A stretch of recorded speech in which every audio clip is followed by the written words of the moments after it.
Porque cada vez mais e mais, quando estamos estressados, nós insistimos, nós temos esse impulso de assaltar a geladeira. Você já passou por isso?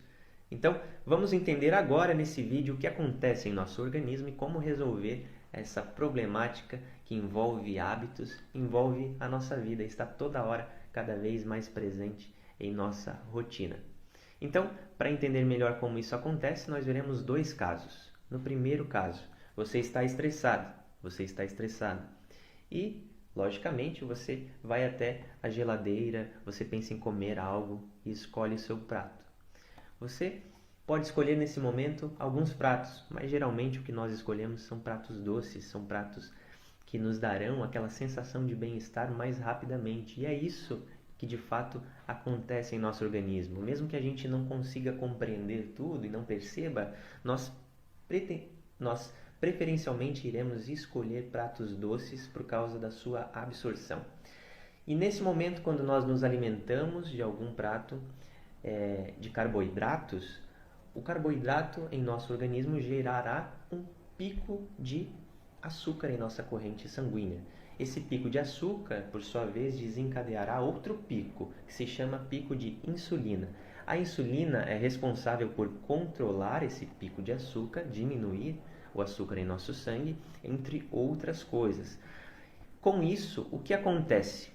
Um aminoácido chamado triptofano também estará mais presente em nosso organismo, porque ele é responsável por construir em nosso cérebro, em nossa mente, o neurotransmissor chamado de serotonina. A serotonina, por sua vez, dá a nós essa sensação de bem-estar, de alegria, de recompensa. Então é basicamente isso que acontece nesse primeiro caso e é por isso que você tem ido sempre à geladeira e tem fortalecido esse vínculo íntimo com a sua alimentação. Mas você sabe que isso não é saudável, não é? Então vamos imaginar nesse momento um outro caso, o segundo caso. Você segura toda essa vontade, se convence de que não deve fazer isso e fica mais tempo com fome. Você está há muitas horas sem se alimentar. E nessa situação, o seu corpo permanece e fica cada vez mais estressado. O que acontece? Bom, aqueles níveis de triptofano que estavam no primeiro caso já estão bem baixos nessa situação.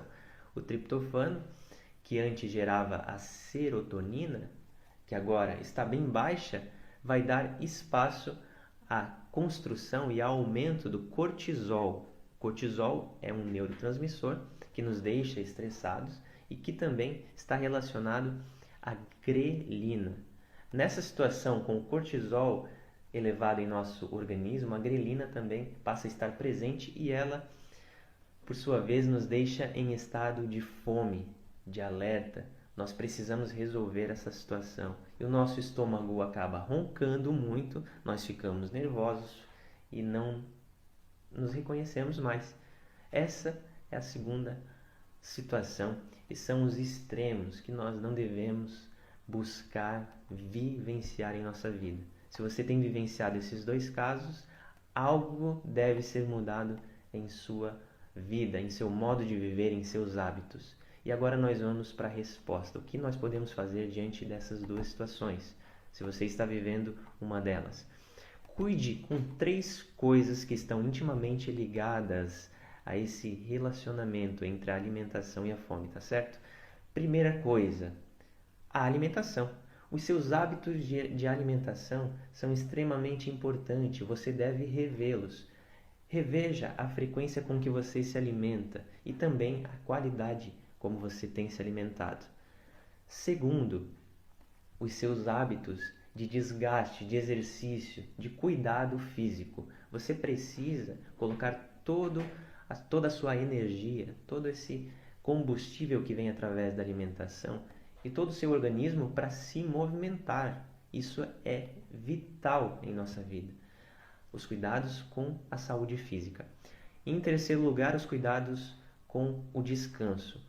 Os hábitos de sono nossos são extremamente importantes para o controle dos hormônios e para a reconstrução, para a manutenção da nossa saúde física, mental.